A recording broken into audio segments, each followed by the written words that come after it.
Well, howdy, howdy, howdy. Nearly Senior Citizen here. Greetings, boys, girls, and all of our non-binary friends, and welcome to this, a brand new day. Hokey SMOKES. Something kind of funny happened last night. I'm trying to remember it before I forget entirely. I went out Walkies. It was late. I'll tell why later, but I was out Walkies, and it was chill. It was late 40s. I was wearing my one of my plaid shirts as a coat over the top of a shirt and an undershirt, and I had my backpack on, and I was just walking, not really paying attention, and this truck was kind of driving slow next to me, and then the next thing I heard, this guy yelled, "Hey, you want a hat?" And then this hat, a little beanie you put on a thing that he'd bought at a store, came whipping out of the side window, landed at my feet, and then he drove off. So I'm going to wash it because it landed on the ground. It's all dirty. And hey, got myself a free hat from someone who felt bad because I was walking on the street. Kind of cool. I yelled, "Thank you."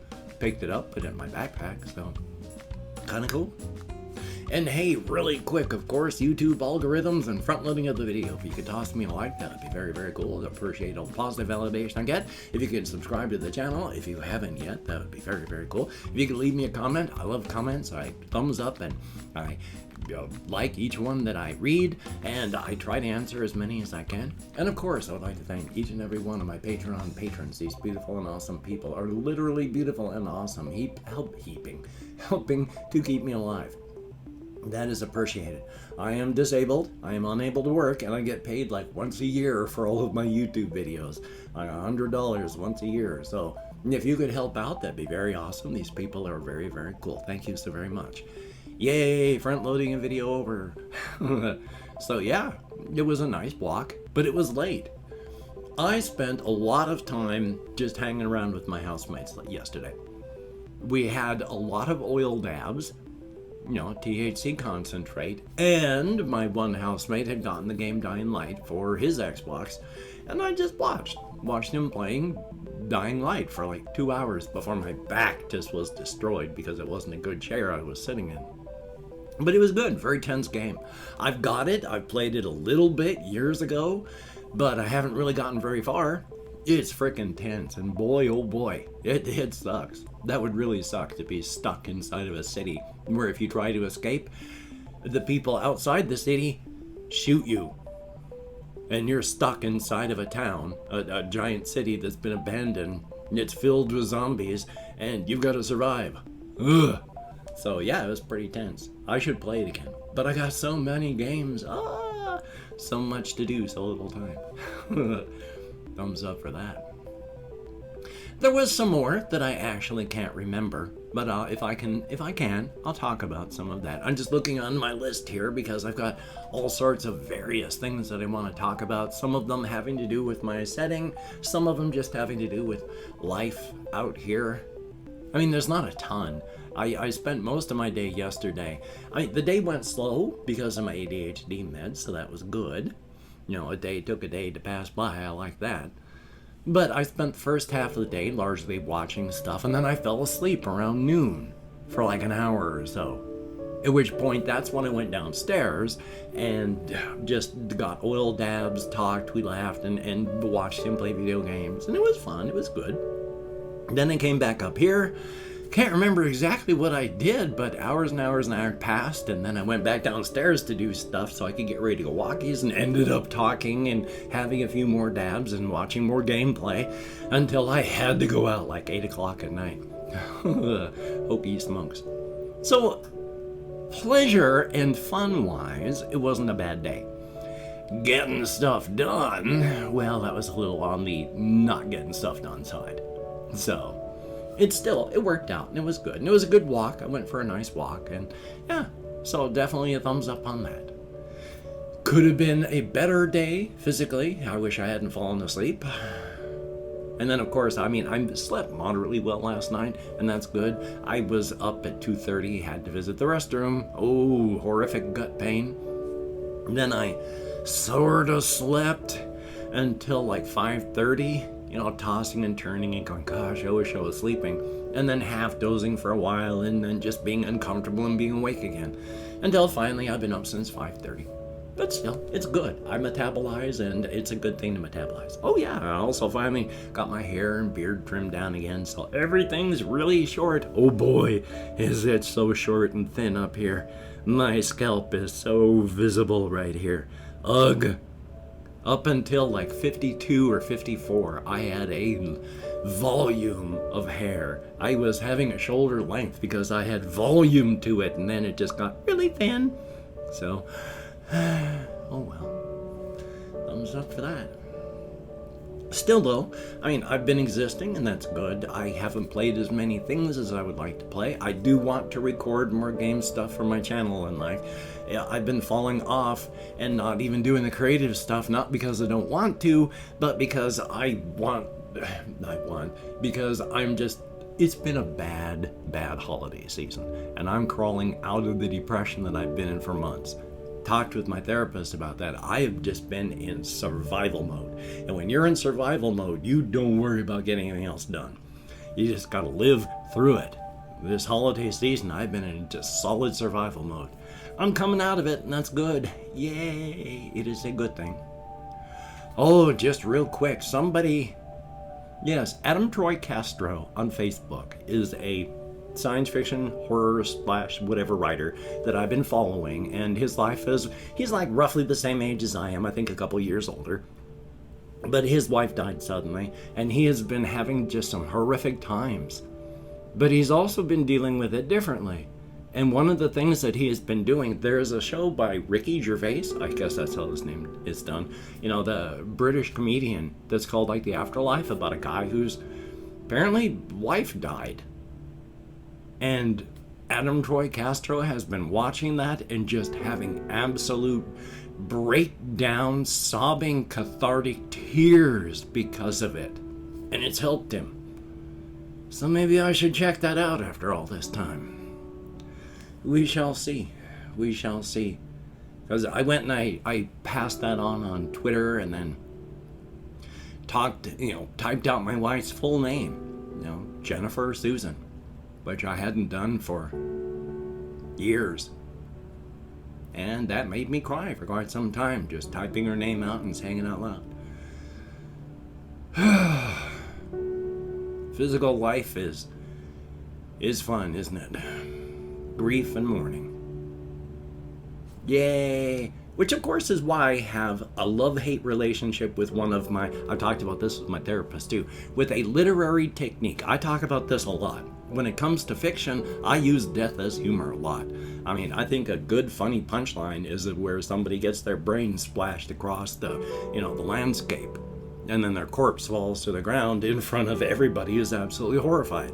That stuff can be hysterical. As a writer.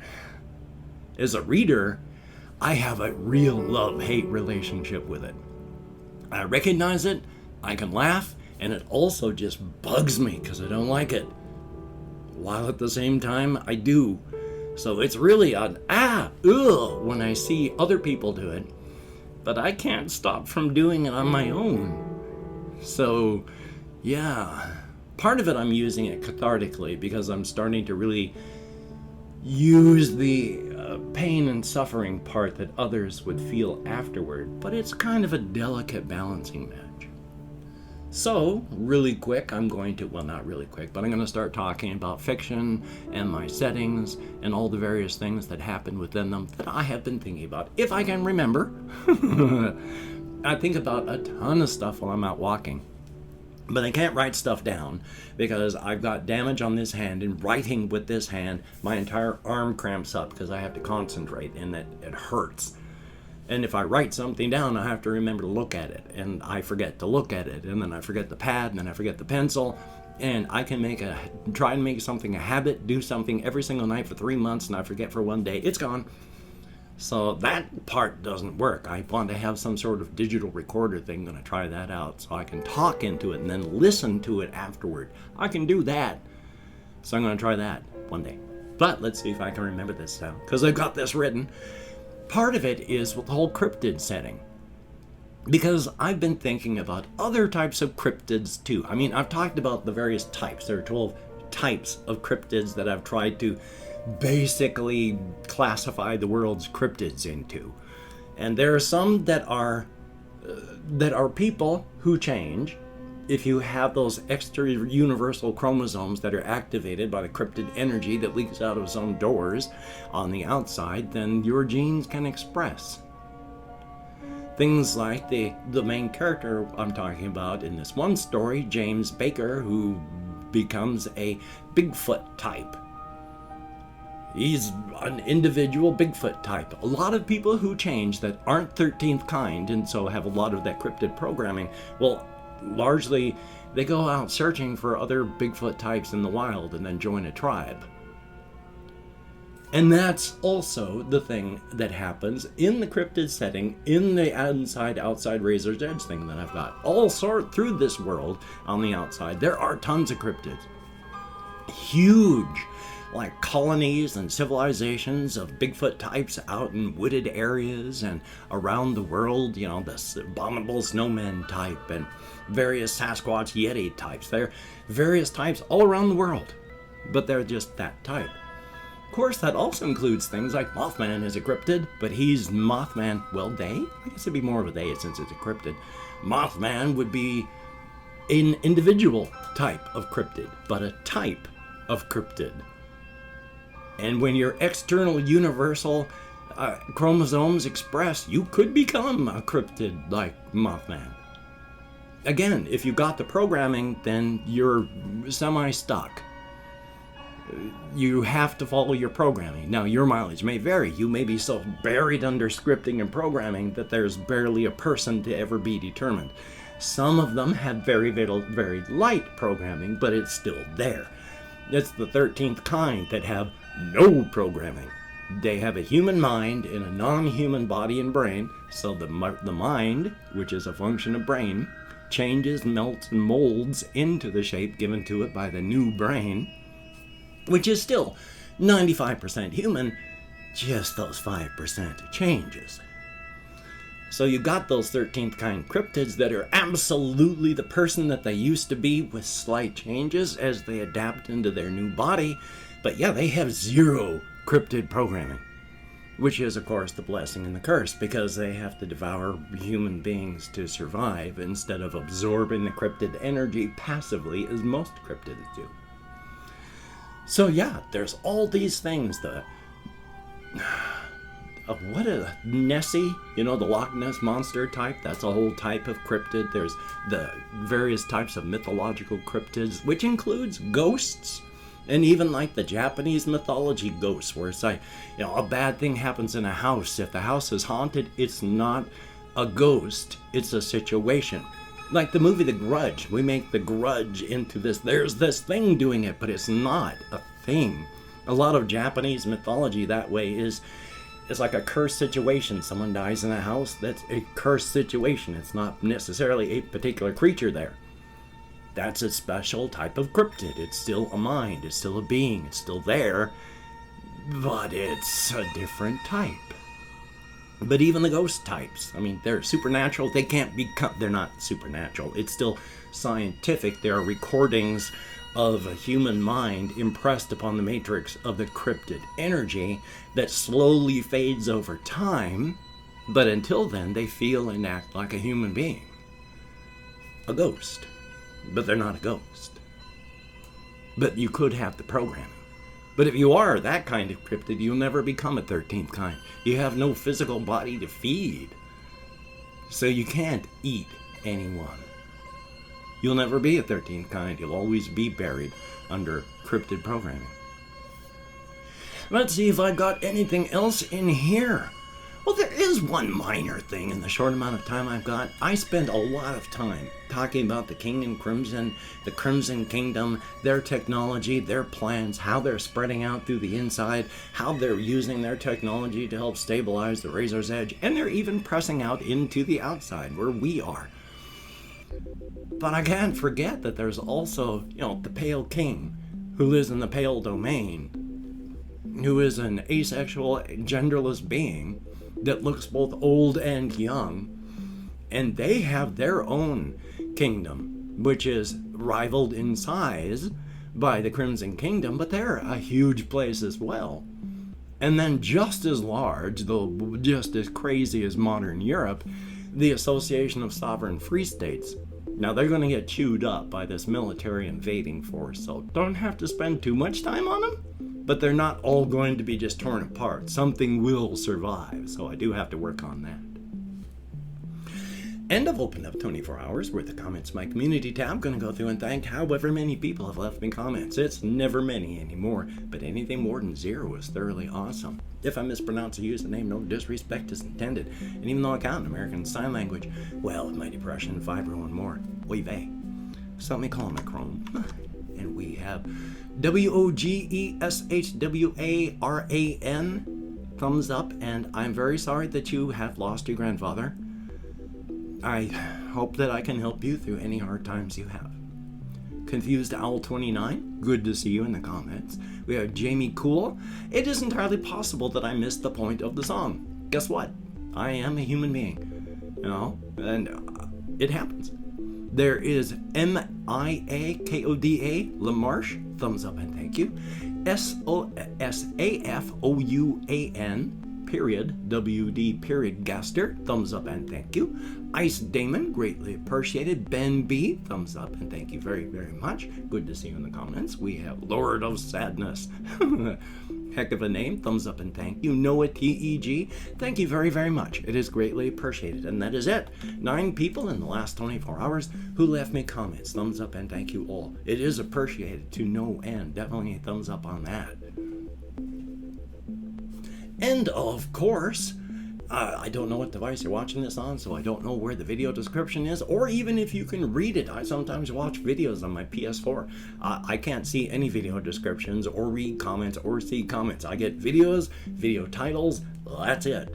So I don't know what device you're watching this on or if you can see it, but inside the video description, I do have all my links to various channels, as well as links to my Twitter, Facebook, my Patreon, and again, I would like to thank each and every one of my Patreon patrons. These are beautiful and awesome people, literally. I mean, I right now have lost like 15 pounds because I have no money and can't buy food.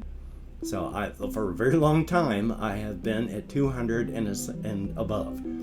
I'm at 180 now, and I'm hoping not to lose too much before I hit the 3rd of next month. So, my hand has been up in the air for way too long. I've forgotten how long it should have been there. Thumbs up and thank you all, each and every one of you.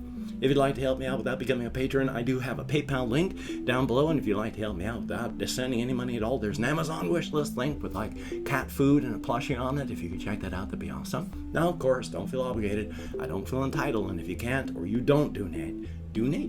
I take all good wishes and I deposit them in the bank of my heart where I draw interest. So thank you very much. If you could toss me a like, I appreciate all the positive validation I get for my existence, the definite thumbs up, and of course, if you could hit the notification bell on the subscription button, that would be very cool. Thumbs up and thank you. Just really quick, one of the comments I did delete off of my reaction channel because the guy was abusive in the comments. If you just ask, that's one thing. Being abusive is another. They asked why I waved my hand all around in the air and just went on to be abusive. But it's like, I've talked about this before. I really need to mention it on my reaction channel. I mean, I move my hands. I've talked with my hands my whole life. But it's only this last year and some that I realized that as an autistic person, I am stimming when I do that. I enjoy the feeling of my hands moving. It keeps me distracted and it helps me. It's a good thing. That is why I do that. I do this because it's who I am. Thumbs up for that. And hey, this is true. But this is hopefully going to change for tomorrow. Whether it is a picture or whatever, I have to fight through my executive dysfunction to get things done. I do want to change this. We'll see what happens. And of course, with the Kakahiaka bug raging and almost 1 million Americans dead, what is it, almost 5 million dead around the world? Please, the Kakahiaka bug is not a joke. It is not a hoax. It is not political. It is a disease. It wants to spread, and it does not care if you kick off while it does so. We are alive for so long. Gosh darn it, I can't even say it right, no matter what. We are alive for such a short time, and we are dead for so long. Don't check yourself out of the race early. If you do not have to go out amongst the unmasked, unvaxxed, mouth-breathing plague rats, please don't. If you do, wear your own mask. Maintain your social distancing. Wash your hands. Try not to touch your face. Get vaxxed if you haven't. Get a booster if you can. I'm double vaxxed. I'm going to get a booster as soon as I can. Until we meet again, you take care. Have a great day today. We'll see you on the flip side. And quite frankly, I think that's a very good thing.